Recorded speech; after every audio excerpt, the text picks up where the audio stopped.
Yo, this is Rampant Killer already, the Okufa kufukidde ddala okufa. TV presenter amanyiddwa nga Happy Powers ali mu nnaku ya kitalo ddala oluvannyuma lw'okufiirwako muganda we. Agamba nti ono abadde mu ddwaliro erya Cancer Institute ebbanga eriwerako ddala naye nga yali yagezaako okuzuula ki ekiyinza okuba nga ate kiruma sister we. Oluvannyuma ne bakizuula nti abadde yalumbibwa ekirwadde ekya Kkookolo naye agamba nti kye yalaba mu ddwaliro erya Kkookolo tulina okuba nga ate tuyisa omukono mu maaso oba emikono mu maaso ne tugamba nti alhamdulillah fe abali wabweru kubanga ekiri eri kissa kineguka. Bw'atyo olunaku olwaliro avuddeyo n'ategeeza nti sister we amaze n'aba nga ate Kkookolo amumega n'atwala obulamu bwe. Kitalo nnyo kitalo ddala Mungu abeere nga ate abagumya n'omugenzi awummula emirembe. Ku pijje kwoli omulungi omwagalwa najjo sinzidde kansubire nti oli bulungi nkwanirizaako nateera n'ennyongera okwebaza gyonna gy'otuusaako engalo eyo gy'osinziira. Songa ate mu district y'e Bushanya nayo ennaku n'ennyike ebutikidde oluvannyuma lw'abayizi babiri okuba nga ate bafiiriddewo nga bano babadde basomera ku ssomero erimanyiddwa nga St Mary's Primary School era nga babadde baddayo ku ssomero oluvannyuma lw'okufuna lunch ewaka. Bano bakubiddwa laddu ebattiddewo era ng'ebattidde kumpi ne church emanyiddwa nga St Mary's Church. Kitalo nnyo nnyene ddala songa ate n'omubiri gw'omugenzi abadde mu katambi akagenzi maaso kubanga ate kabuutikira emikutu migata abantu ng'ono anoonyezebwako abantu be ng'afiiridde katale bw'abadde akola shopping oluvannyuma lw'okupondoka n'agweri omulundi gumu nga kino kireese entiisa ku katale wano. Omwami ono kyaddaaki amaze n'azuulibwa nga yamanyiddwa nga David Kitagenda Magezi era nga kigambibwa nti mutabani w'omugenzi Mr Frederick F Magezi n'omukyala Mrs Marjorie Magezi era nga bano amaka gaabwe gasangibwa ku Magezi Close emuyenga ku Tankila mu kibuga Kampala. Kitalo nnyo kitalo ddala. Omwami oyo yafudde afiiridde wano nga zeggula bintu ku katale yabadde ali mu kuteeka bintu bye mu mmotoka n'anogoka n'afa. Ekyalo bakiyita bulamu naye tewali amanyi kyabadde. Emmotoka ye yeeyo wabeera wamumanyi atuyamba ategeezeeko abantu ebyakagwawo kati olwaleero olw'omukaaga ennaku z'omwezi nga 2026 sawa ndowooza ziringa mu 6.7 kati byebiri eno naye nga mawulire si malungi naye singa wabeerawo omuntu yenna amumanyi atuyamba ategeezeeko ab'enganda ze. Mu ngeri y'emu entiisa yabutikidde abatuuze b'e Najjera oluvannyuma lw'okugwa ku mubiri gw'omukyala amanyiddwa nga Dorothy Ndagire ng'aserikidde emabega wa kioski. Kigambibwa nti omukyala ono yasembyeyo okulabikako nga mulamu bwe yabadde agenza okujja abaana be ku ssomero erimanyiddwa nga Stone Ridge Nursery Primary School erisangibwa e Nsasakira Municipality. Wabula kigambibwa nti ono bwe yabadde ajja abaana ku ssomero yalemereddwa okuvuga emmotoka ekika kya Isuzu BK 549 P era bw'atyo yapaakinze ku mabbali g'oluguudo n'agirekamu amataala ku ssaawa 11 ez'akawungezi nga wayisa akabanga akawerako ddala omwami eyategerekeseeko kuba taata w'abaana yazze n'ajja abaana mu mmotoka bw'atyo n'ajjako n'amataala g'emmotoka n'aleka maama mu mmotoka era nga okusinziira ku batuuze bagamba nti ekyaddiridde kyekyokulaba nga maama ate omubiri gwe gusangibwa emabega wa kiyosiki emu ng'afudde nga n'empale eri mu magulu ng'alinga yabadde agenze okuba nga ate afuuyisa emmanju wa kiyosiki eyo gye yafiiridde. Okusinziira kwa lipoota evudde mu ddwaliro abasawo bategeezezza nti ono yabaddeko hangover olw'ensonga nti yabaddeko omwenge era nga yagenze maaso kubanga yeekoona ku kintu ekimu kuba yatomedde ekintu ekimu kye yakubyeko omutwe nga kyandibanga kye kyaviiriddeko okufa kwe. Kitalo nnyo kitalo ddala. Obunkenke n'amaziga byeyongedde mu bannayuganda oluvannyuma lw'okulumbibwanga abantu abakutte ebyokulwanyisa eby'enjawulo mu maka gaabwe era nga omukyalo ono yabadde agamba nti muwagizi wa NRM wabula yalumbiddwa abasajja balumiriza okubeera abalaalo stroke abanyankole nga babagamba nti ensi yaabwe. Ekintu ekimuleetedde okuzuukuka n'agamba nti bulijjo awagira muzeeyi nga tamanyi nti Bobi Wine mutuufu wadda. Bawulira we boogera bali mu ddiiro mu dduuka mwe balemedde ndoza mubawulira bavuge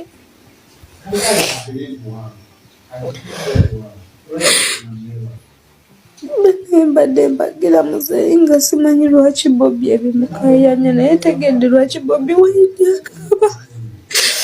Abasajja bali eno abalaalo abanyankole batugamba ensi yaabwe.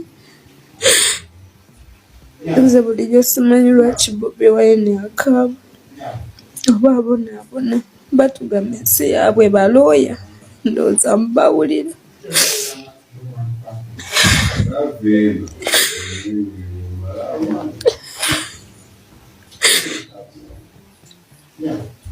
So zile 10 za kiro sinebakako.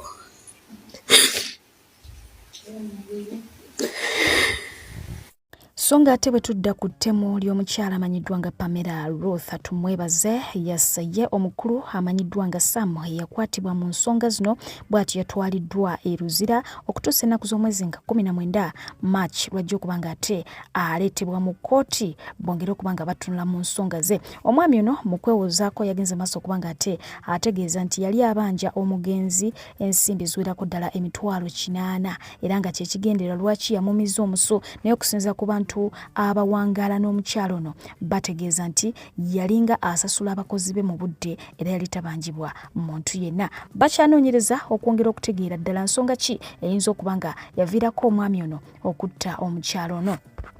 UKCB evuddeyo netegeeza nga bwegenda okutandika okutunda ku bimu ku byobugagga by'omugenzi Babu yali mutabani w'omukulu amanyiddwa nga Francis Babu nga bano bagamba nti balina ebbanja lye bamubanja lya bukadde obwerako ddala 655 nga yengeri yokka gye bayinza okuba nga ate beesasuzaamu.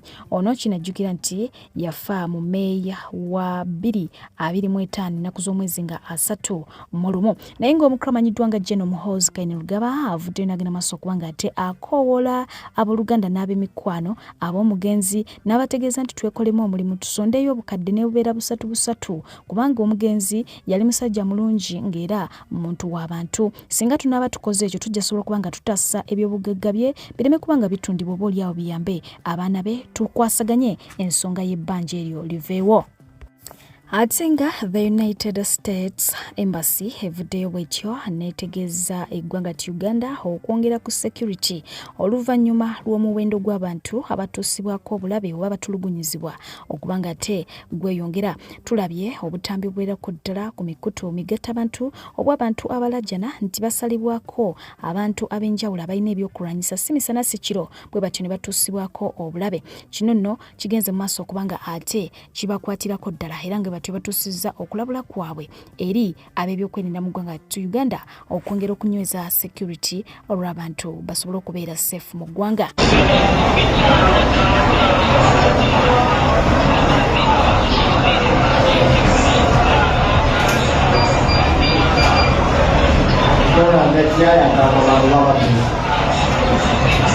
Everyone yamukubye panchi ekimutema atatemyamu munno omukono kimanyi omukono atemyamu munno.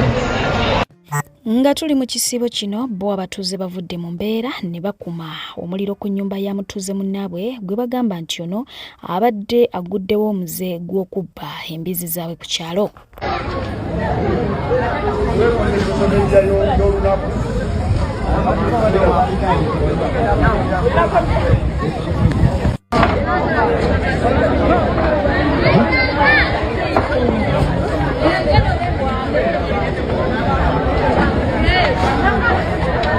Enju ekoze ki? Eweddewo. Omuliro gukutte ennyumba. Oba ennyumba yekutte omuliro. Ennyumba yekutte omuliro. Ogambye ki? Omuliro gukutte ennyumba. Ate ennyumba? Ennyumba yekutte omuliro.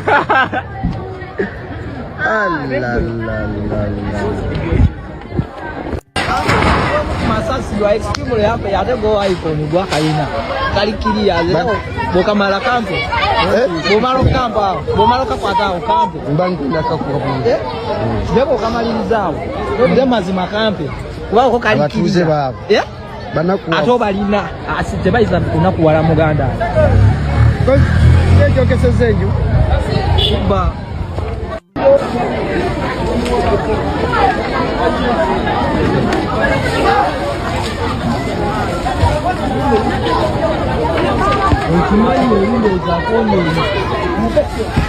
nayingirayo nataliko masamu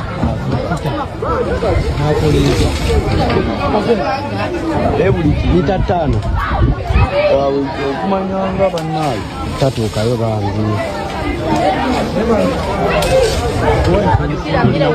Songa tena gali mu nkubo galaga nti Electoral Commission Boss Justice Simon Byabakama bw'atyo yamiddwa visa y'eggwanga lya America bwe yabadde ayagala ogendako mu vacation oluvannyuma lw'okukola ennyo mu biseera ebyakalulu. Ye Father Chibi Katerega ayongedde okukolimira gavumenti naddala abo abatawangula bwe batya ate ne beewagamiza mu buyinza. Kino obajjukiza nti babba butwa ebipete byala tusabira nti ekisanja kyabwe kireme kwala kubanga babba bubbi naye tusabira bonna abayiseemu mu butuufu nga twabalonze bagende nga baliko omukisa gwa Mukama gubakulembere nga bagenda okuweereza. Bage mukomebwo ebikono bye tunaakomawa oli naawangula n'omubaka obuwanguzibwe ne batiikinga obululu ne bakola biki byonna ebyo nga bwerabidde nti Mukama aba alaba. Era omukadde kyamuyita liiso ddene nantalemwa namugerekagereka byonna abeera alengera buli kimu kyonna buli kyokola abeera akiramu bebeerabira. So mwana mwana twagala basaba bannange mutuukire mukomewo eri Mukama kati kubuuza okola biki ebyo gyotala okola biki. Aba KCCA omulimu bongeredde ddala okubanga ate bagukwasa maanyi ogw'okujja abatembeeye abatundira mu kibuga Kampala naddala ku streets yes era nga wetwogerera streets ezisinga obungi abantu baweddeko dda wabulanga wano wabaddewo embeera y'okulaba enguzi mu kusookera ddala baasose ne bali enguzi ku bantu nga gwobatemerayo ekyoja mmiro mukwano bakuleka n'ogenda maaso okubanga ate okakkalabya naye nga embeera yayongedde okubanga ate eyeekanama bwe batyo bagenda maaso okubanga babakwasiza ddala lyanyi nga kati wetwogerera ekibuga kigenda kisigalira ddala nga kikalu naddala ku streets ez'enjawulo naye nga abantu abamu bagenze maaso okubanga ate beemulugunya ku offices za KCCA eziri mu kibuga Kampala yes nga zino zaateekebwa mu kiyosike bagenze maaso okubanga bazoogerako nga bagamba nti bweba esazeewo okulongoosa kibuga tebalina kubanga beekubira side nabo ka kiyosike kabwe bakajjewo nga bwe bajjewo bizinensi z'abalala basobole okubanga ate bapangisa ku bizimbe ebinene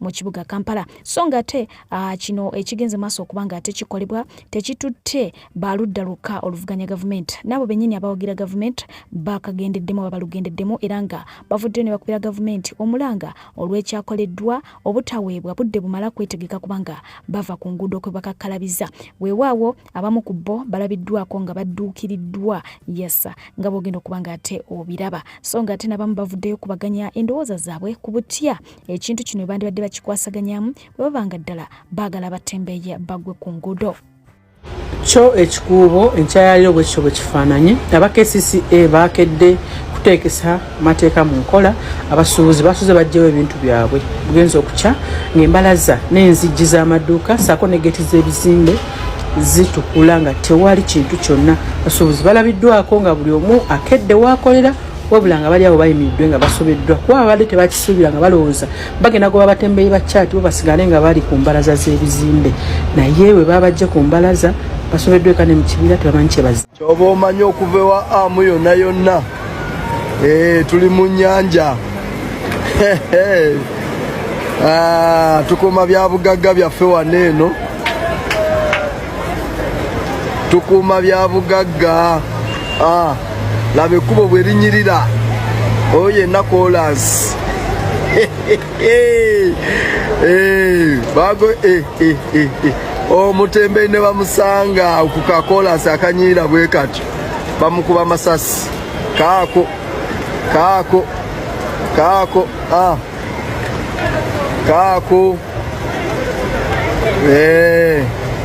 wawano eno ye Uganda yaffe tuli mu Uganda mpya Uganda empya kati olaba wano ng'oyagala ogoba omutembeeyi yaggweewo gwejjawo paaka jawo zi paaka ezo ne bino ebizimbe bijja kusigala bikalu era tudduke emisinde tunoonye paaka gyeri ani yali amanyi nti Namayuba wayinza okubaayo abantu ne Kasaba ateekayo paaka abatembeyi abamu baalaga eyo abantu abasinga baalaga eyo kubanga omutembeyi nkwa ebeera wali ku bizinensi obwo obutono obwanguyirwako so ndowooza kyekyo mukama wange. Njagala tukkirize nti Kyagulanyi musajja mugezi era njagala tukkirize nti Kyagulanyi buli kimu ky'abayogera ebiseera ebisinga aba yakibala era abamanyi tikijja kutuukirira. Kati bwe tujja ne tutunuulira embeera eri mu kikuubo buli muntu ebbanga lyonna tubaddewo nga tugamba ebyo tebitukwatako ebyo tebitukwatako ffe tetuli mu ebyo tetuli mu byabufuzi tetuli mu protest vote mu kaseera kano kennyini kitukutteko era waliwo bantu bangi ffenna twandyagadde tubeere mu protest vote mu mbeera enezzeewo kati abantu bandigambye nti tugende mu protest vote naye kitegeeza nti kati embeera etukutteko mu kaseera kano akaseera kano buli muntu akiraba ndowooza okirengera buli muntu akiraba embeera nga bweri ndowooza olengera so people power Kyagulanyi abeere wate Kyagulanyi pulezidenti wa Uganda tukkirize tugaane bino yabiranga n'agamba nti buli muntu yenna ajja kiwulira buli muntu yenna ajja kiwulira kati yabiranga kati njagala otegeere bw'aba yagamba nti buli muntu ajja kiwulira tukabya tosobola kugoba muntu wakolera n'ebintu bye n'obiwamba n'obitwala tuva wantuwabira Museveni Secure your future minister najja makago nenkubuulira ngenda kubeerawo ntya Salimu Uhuru nongamba nina sente bantu mmwe mutulaze obubi mutukunamiza mutujjemu epale ne mutukunamya eggwanga lino tugenda tambula nga tusekererwa kye mutulaze kimala mwebale nnyo bantu mmwe kye mutukoze mwebale nnyo naye ekikolimo kigenda kwambala abaana bammwe temuyina nze wafeeyo omwagamenti yapa ekikumi okuwagira NRM mutukunamiza ne mutwambula engoye naye ebikolimo bigenda kwambala n'abaana bammwe ebintu byange minisita mugambye Idi bamunyanjulira buli ku mukolo gwa president ne bamunyanjulira ateekerewe nina okubeera mututeekereteekerewe tulina okubeera ffe tetuyina buzibu abaana bange ngenda baliisa ki omwana wange tagenda kuddayo ku ssomero talina bakuddayo ku ssomero minisita mbadde makaago esaawa eyo walinnya nanyonyi nemwebale mutukunamiza nnyo yeno Secure your future. Assalamu alaikum warahmatullahi wabarakatuh. Ntwala omukisa guno okwebaza Hajji Hamisi Kigundu yawulidde omulanga wamu ne Hajji Yasin yawulidde omulanga gwa muganda waffe ono na NRM omukunzi wa NRM Okumini Price omala n'asobola okumudduukirira Hajji Hamisi Kigundu okwebaza nnyo ekisiibo kino omwezi omutukuvu ogwa Ramadani okuddukirira muganda waffe ono amuwadde waakolera n'amugja ku street. Kampeni zawedde yangu wano okole obugagga butandise awali ekibi wabawo ekirungi omulembe gwa His Excellency President Yoweri Kaguta Museveni nti omwala guno President yaguwa Hajji Hamisi Kigundu aguzimbeko olabye nti tufunyeemu era twebaza His Excellency President Yoweri Kaguta Museveni yafuna vision nakkiriza Hajji Hamisi Kigundu okuzimba ku mwala guno kubanga ge magoba getutandise okulaba ate nekitera nga mukiraba kiri bive ate kiyonge nja kweyongera nnyo okwebaza Hajji Hamisi Kigundu ne Sseeka Yasin mwebalire ddala okujja lumala ku street mala nze nja kukuutira genda okole kampeni ezinaaba zizzeemu era twongere tunyonyeze Mzee Museveni akalulu nenebaza n'ekibiina kya NRM okubeera nga bino bituuseeko lwa NRM tobituuseeko kubanga nange nali sikumanyi ne Hajji Yasin yali takumanyi ne Hajji Hamu yali takumanyi naye bituuseeko lwa His Excellency President Yoweri Kaguta Museveni era tumwebaza okubeera nga yawa Hajji Hamisi Kigundu olukusa olukola omwala guno okubeera nga ate ne lumala afunye edduuka lino liri eroki bajja bali bategeeza naye nga twesiimye nnyo mu kisibo kino omwezi omutukufu ogwa Ramadani Hajji Hamisi weebale nnyo okutambula muganda waffe amaziga mu maaso. Assalamu alaikum warahmatullahi wabarakatuh. Ntwala omukisa guno okwebaza Hajji Hamisi Kigundu yawulidde omulanga wamu ne Hajji Yasin yawulidde omulanga gwa muganda waffe ono na NRM omukunzi wa NRM Okumini Price Lumala n'asobola okumudduukirira Hajji Hamisi Kigundu. Twebaza nnyo ekisiibo kino omwezi omutukuvu ogwa Ramadhaani okuddukirira muganda waffe ono amuwadde waakolera n'amugya ku street. Kampeyini zaawedde, jangu wano okole obugagga butandise. Awali ekibi wabaawo ekirungi. Bwe mulembe gwa His Excellency President Yoweri Kaguta Museveni nti omwala guno President yaguwa Hajji Hamisi Kigundu aguzimbeko, olabye nti tufunyeemu. Era twebaza His Excellency President Yoweri Kaguta Museveni yafuna vision n'akkiriza Hajji Hamisi Kigundu okuzimba ku mwala guno. Kubanga ge magoba getutandise okulaba ate nekitera nga mukiraba kiri bize ate kiyonge. Nja kweyongera nnyo okwebaza Hajji Hamisi Kigundu n'Esseeka ya Siini mwebalire ddala okujja Lumala ku street. Mala nze nja kukuutira genda okole kampeyini ezinaaba zizzeemu era twongere tunoonyeze ez'emisebo nakalu. Nenebaza n'ekibiina kya NRM okubeera nga bino bituuseeko lwa NRM. Tobituuseeko kubanga nange nali sikumanyi, ne Hajji Yasini yali takumanyi, ne Hajji Hamu yali takumanyi. Naye bituuseeko lwa His Excellency President Yoweri Kaguta Museveni, era tumwebaza okubeera nga yawa Hajji Hamisi Kigundu olukusa olukola omwala guno, tubeera nga ate ne Lumala afunye edduuka lino liri eroki bajja bali bategeeza, naye nga twesiime nnyo mu kisibo kino omwezi omutukufu ogwa Ramadhaani.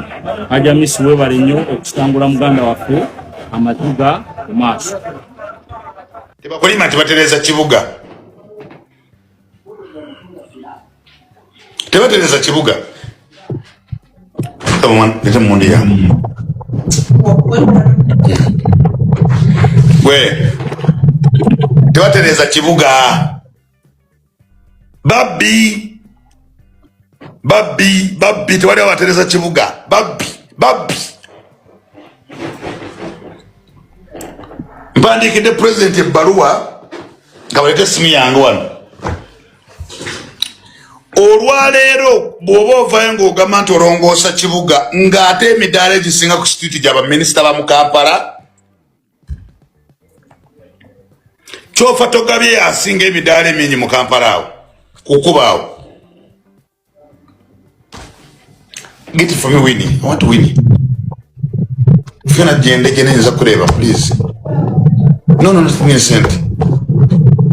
Mama wange Aisha Kabanda kuba Misa Kabanda namulonda nze nonda ndiwe nali musekweka tewawala Rubongoya mwagaza tugane maso gera kunyamba bwe nali nonda nalonda omuntu gwemanyita asooka okumbeereramu bwe nali ndowooza nti ajja kumbeereramu tiyamponiize kimala. ono omusiraamu abadde abba engoye z'abantu nga woziraba nga azijjuza mu nnyumba ndowooza mu mulengera wa NRM. Omulengera musiraamu abadde abba buli kiramu buli kintu wuuyo musajja wa NRM.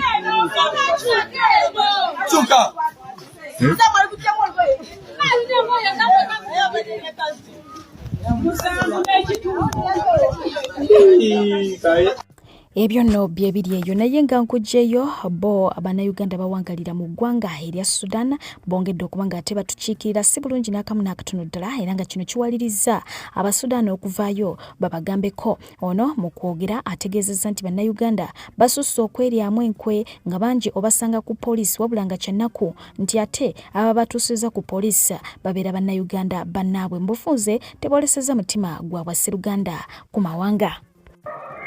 Hello everybody, my name is Dunasha Black and this time I'm going to try to be so brief as much as I can.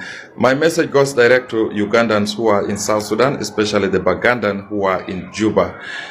My message goes to you that please, you all came to Juba to work and at the end of the year you have bread to deliver at home back in Uganda. Please, if you have come here, learn to respect your lives. We are tired of handling issues of Ugandans in police stations, in sectors, and in different aspects of the government handles. You find that behind the scene of your arrest is a fellow Ugandan. You find that a Ugandan is arresting a fellow Ugandan. What issues of money? What non-collecting issues even? Just jealousy. Please stop hating yourself. Cooperate together, just like other foreigners are doing in your country. Respect the fact that you all came to hustle. Last week, a Ugandan just disappeared. 3 days later, he appeared when he was a dead body. Okay? He was found on the roadside dead. And then you wonder, what would be the cause? When investigation were done, we found out that he had wrangles of money with the colleague, money borrowed, and the colleague could not pay him back. Something just about $1,000. Why would you kill your friend because of $1,000? You guys came here to work, respect your lives, respect yourself, cooperate together instead. You all have goals to achieve. You have people to deliver to at home. This should come to an end. And I am going to prove it to you with evidence that I am going right now to the police station and I will bring back evidence of a Ugandan who has been arrested, and you will find that behind the scene is a fellow Ugandan. And then you wonder what is going on. So please, let that come to an end. Learn to cooperate together, work together, deliver together. Abalungi abatuuliriza era abatulaba olunaku olwaleero tuchaddeko ewa Sheikh Ashraf Dembe. Sebo nsanyusa okubalaba. Amannya agange ye Sheikh Ashraf Dembe akola ku bizibu by'enjawulo. Omuntu singa aba alina ebirwadde tumusomereddwa, tumuwa amazzi ga lukuya nga bw'obadde ogalaba, tugenda abantu ku kyoto ne twokya emizimu emibi egibabaamu n'okulomba edduwa. Abantu singa abeera ng'ali wano atuuse sobola okumulombera edduwa, ne waba atatuuse nga mpadde amannya ge naye ng'ali wala. Naneetaase enamba yange yeno eri 0701763711. Namwe bannyinaffe abali ebweru oyagala okuba nti oyagala okulombera ku dduwa ng'olina ebizibu, viza zibuze, amaka gakolongotana, sente zikola zimpita mu ngalo, ojja kumpeereza ekifaananyi kyo n'amanyago, ebyo byokka bijja kummala, nja kukulombera edduwa, ojja kutereera. Olunaku olusembayo mu mwezi mba n'edduwa eyawamu ffenna n'abalwadde bange abakadde n'abapya. Salaamu alaikum warahmatullahi wabarakatuh. Ate nga Honorable Peace Mutuzo avuddeyo n'ayongera okutabukira abali mu Parliament okubanga baleeta ebiteeso ebitalina makulu ng'ekiteeso eky'okwesiba ku baana ab'obuwala okukyalira ensiko. Ono agenze maaso okubanga atakikubamu ebituli, n'agamba nti bandibadde baconcentratinga ku bintu ebirimu eggumba oba oliawo ebiyinza okuyamba eggwanga ddala okwesiba ku bintu ng'ebyo, ng'ate waliwo n'abaana ab'obuwala abafumbirwa amawanga agateetaagira ddala bintu ebyo. So bw'atyo abasabye obudde babumalire ku bintu ebirimu amakulu. Next thing, the boss does not earn anything. Tenete chongerako n'amaka tekigenda gakuuma. Twetaaga sente, twetaaga okulabirira abaana baffe, twetaaga basomesa ebintu ebibayamba. Temubaza mu system ne kali tetagenda bagatako. Ate n'ekyokubiri, oyo omwana ayinza obutafumbirwa Muganda, ajja kufumbirwa mu Nigeria, ajja kufumbirwa mu South Africa, ebiri tabimanyi tebimuyamba. Kakati n'olwekyo okwesiba ku kintu ekituze emabega nga Uganda tugezaako okulaba nti systems ne traditions n'obulombolombo obutatugatako obutatuyamba tubwejjako ate tutandikira mu mindset bwe mu buwongo obwo olaba nga kirina kyekikuwongerako bw'okikola ddala kigenda kuma makaago olitaaveeyo n'agenda n'awalala utansampolinge buli omu n'olwekyo bannayuganda ekikulu kwekwezaamu obwongo n'ogamba kino kinkolera kino tekinkolera. Ebintu ebyo bye bireeta abaana abato okuva mu masomero. Tulina percentage y'abaana abava mu masomero 25% drop out of girls. Kubanga omusonsaka mu kintu n'omwogerako ebigambo ng'osenga omugaseeko ebigambo mu bwongo obw'omwana omuto nti ojja kufumbirwa, you are preparing her to get married. Omutegeka okufumbirwa naye ali mu myaka 13 akyasoma kikyenyini ky'omugamba. Ate engeri gy'okwatako nerves ne hormones ziteekwa kureactinga, oteekwa okupracticinga bw'obanga okikuteko. N'olwekyo bw'obanga toyagaliza mwana wo okukikola kyokimuteekamu muleka akule yeyagalira ekyokukola ate ya preparingire ensi yonna. Bw'aba ayagala kufumbirwa mu America, bw'aba ayagala okukola ki tomugatako ebintu ebitamenya. Mu mbeera ng'omukulu Kyagulanyi Ssentamu aliira ku nsiko wamu ne famire ye, omukulu amanyiddwa nga Lubowa Chemba yavuddeyo kubanga ate akuba torch mu nsonga ze ne gavumenti, era nga yategeezezza nti gavumenti yeetaaga okukwata Kyagulanyi bubi nnyo nga bw'okiwulira, era nga singa baba tebakikoze kyekigenda okuba nga kyongera okubaleetera obuzibu nga gavumenti. Kyagulanyi bamwetaaga alangirire gavumenti ekisiikirize. Kali nkubudde n'akabadi k'otomanyi gavumenti kyeyagala ku Kyagulanyi kulangirira, kubanga Kyagulanyi bw'alangirira gavumenti y'ekisiikirize n'alonda leader of opposition abamaze okwendoosinga President Museveni yawangula abakkiriza anti egamba so kati gavumenti emwetaaga nnyo Kyagulanyi mu ggwanga muno mwali taliimu. Kyagulanyi mu ggwanga si kyamanyi nange lyazigwa nkebedde seetaisi zange zonna Kyagulanyi simulaba Aizo kuba mwali aizo kuba talimu. Satellite yange ya Uganda sira bachagula. Banyawe tochamanyi. Kugambye nakubide bakigatto. Neyamba amawulire agasoka yafuluma Martin Adda. Namukubide nga takwata. Nesimuza ava kwa mukwata simanyi. So tobanyo ba mwali watalimu. Nguganda mwana yaliwa. Kyagulanyi ali mu Uganda. Ogambye tomanyi. Ati simanyi wali ali mu Uganda. Hey. Kati government ya President Museveni esobola okulemerwa okumanya Kyagulanyi wali. If he is protected by Americans. Etya. Ati bayina teknolojia. Nga bagamba nti teri asinga musajja oyo intelligence. Ani? Ono owaffe wano. Musajja ki? Kaguta Yoweri Museveni. Mbu yakyasinza okuba ne intelligence. Kanso. Tesinga America. Mu gwanga lye. Tesinga America. Kyogamba Kyagulanyi asobola okujja n'abeera ne jinja abana jinja ne batamanya nti ali awo. Ne baba wali. Ne ku ministry ayitako okwo ne bamuwa intelligence gyavaawo kati. Neera mu bamu ababiri abasatu abamu kuba Kyagulanyi amanyikiddwa ensi yonna. Gwawulyako ebintu bya gundi. Engeri bawamba mu gundi. Medulo wa Venezuela. Samanya ngeri bamwamba n'amanya bumanyanga bamuwambi.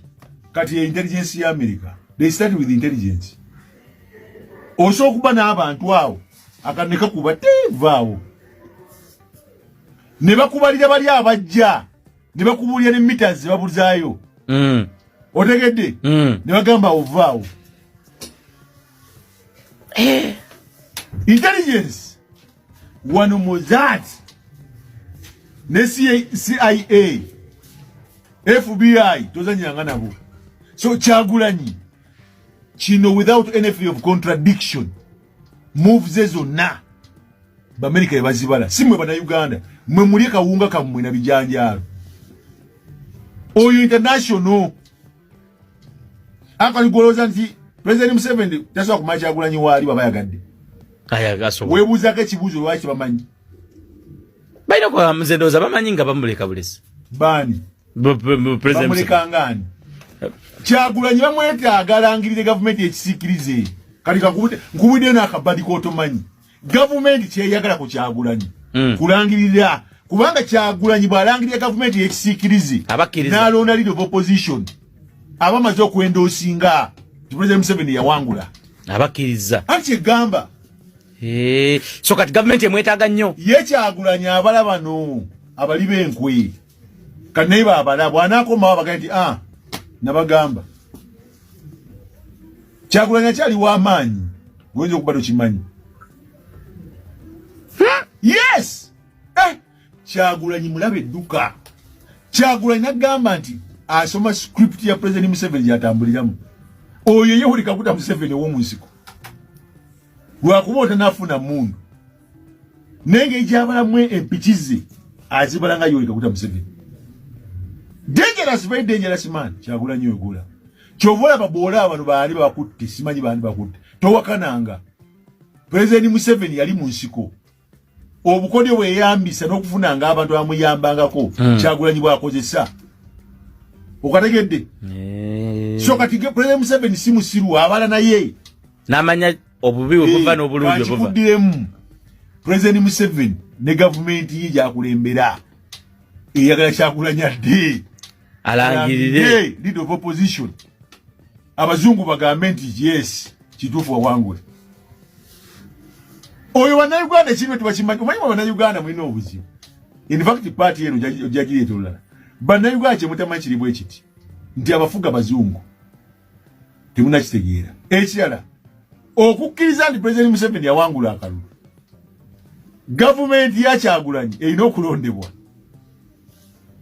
So you endorse what the white man is waiting for. Is Kyagulanyi Center to endorse President Museveni. Kyagulanyi's endorsement. Not good byabakama. Byabakama ogwe gwaggwa. Kati twagenze ku international level. Kati gwe wasomera miti tojja bitegeera. Bw'obanga alyanga bintu byabaddiikuula tobitegeera. Buno bu analyst bwammwe mwonna tebujja bitegeera. Bwe byesojju. Eggwanga okutegeera president nga Kyagulanyi alawuze government ekisiikirize. Leader of opposition. Yes. Oluvannyuma lw'okkuba ekivvulu ne kikwatayo ye omukulu amanyiddwa nga Hassan Kigozi mwite Jostede bwati yasazeewo kubanga ate atongoza omukyala amanyiddwa nga Hindu era nga emikolo egy'okusibanika gigenze mu maaso okubanga ate gikwajja olunaku olwalero mu mahwite ag'ekitalo ddala wakati mu kisiibo ate wakati mu bitiibwa ebyenjawulo oba okiwulidde naye nga ne Prima esaidi eri ayina kye yabafumbidde ku kacano kaffe kali ak'okubiri ngenda kubanga mubatuusaako bulambalamba agamba nti agenda creatingiranga content wa love n'omwagalwa we yasazeewo kubanga ate amugjayo muki mu kamooli okiwulidde so Hindu bwe tutyo katumwagaliza obufumbo kati obutukuvu kubanga abadde nga atokose eddigobe nga nnika tebakola ki tebagisiba so ekintu bagenze maaso kubanga bakisiringanga ate ennono n'obuwangwa we bitambula omukyala amanyiddwa nga Pia Pounds avuddeyo n'ayambalira omukyala amanyiddwa nga Chosen Becky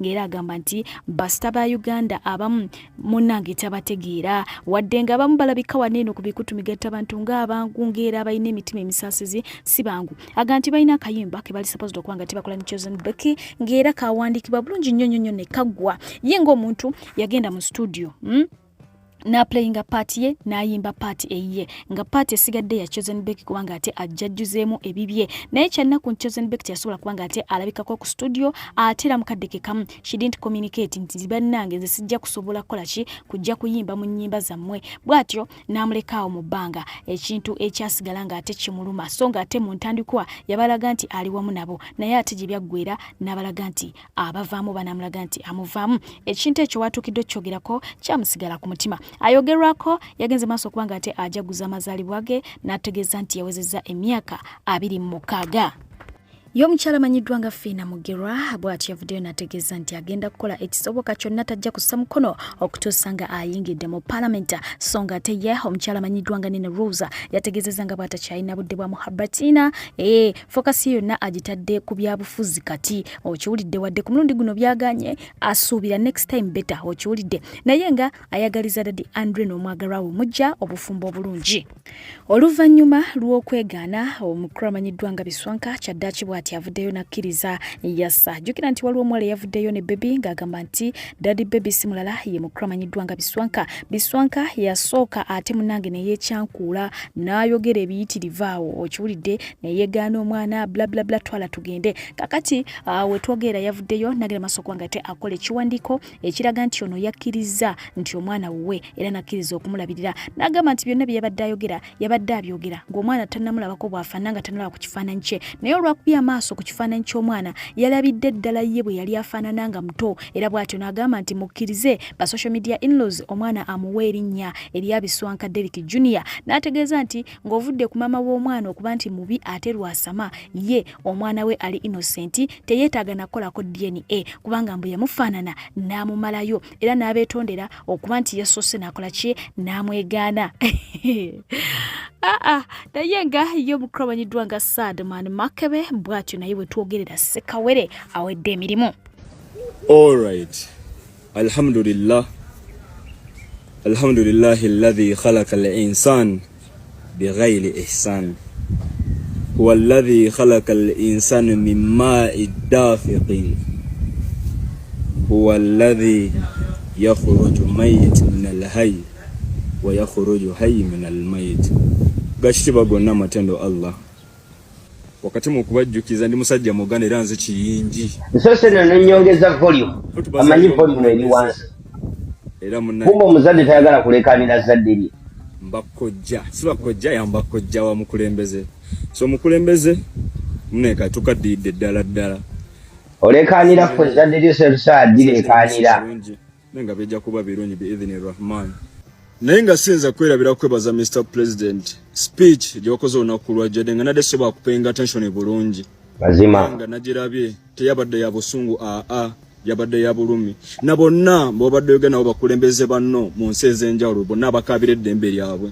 omuli abadde akiikidde ab'e Iran omuli abadde akiikiridde abantu b'e Venezuela n'abasigadde twogeza bulumi si bukyalina busungu wabula bulumi tebeegano emanyi okaba booseka ne kali kaseera nze na patisanyuke ko twebaze ne mukama saidi eno ya kakati ngambe ntya baba basambi ba mupiira no baba ikasambisa amagulu ali sinaba signing out yanonyanga akalulu nga bwanonya n'omwana bangi bayinza okwagala okumuwa mata bayinza okwagala omuwa bayinza okwagala omuwa alright kakati njabotera waawo mata bimuneyo gaseeka naye nga big up for yourself osaga honorable Asadaman Makebe honorable Asadaman Makebe bachiri yenno Kristo Panda avuddeyo n'asabula kuttira ddala avuddeyo n'agamba nti lwaki abantu abasinga balowooza nti okubeera n'akamotoka oba okubeera n'essimu ya iPhone nti obeera olina achievement y'amaanyi nnyo nnyini ddala mwababirina bababuuza anyways ngira kwanga temba siibula era nga ngenda basiibuza omukulu Kyagulanyi Ssentamu ku nsonga yaki y'ettaka naye nga ntwala omukisa guno okutegeeza nti mukwano opportunities ziri unlocked bwe twogera okubanga ate ogenda okukola emitala w'amayanja omwana omuwala n'omulenzi mujje tubeere nga ate tubakolako yes nakugamba ebiseera bisinga tusasula visa emaze okukola ki okufuluma naye jangu ng'oli redde bw'oba toli redde nga akasente tolina mukwano sooka olindeko yes tulina emirimu egy'enjawulo omuli caregiving housemaid tulinamu ba teachers tulinamu ba aba cleaning tulinamu ba drivers ne ba riders tulinamu abakola mu warehouse so gyonna egyo giri available jangu ononyeko ku namba yange yesimu gy'olengera ku screen ojja kubanga ate okwasaganyizibwako bulungi nnyo nyini ddala okuweereza mbade pije mwebale kubanga ate mwekomiddeyo ne nebaza ne Mungu asigadde nga ate akyabakomiddeyo lwaki nidda mubeere bulungi for now mweraba bannange okumala ebbanga ddene muze mulaba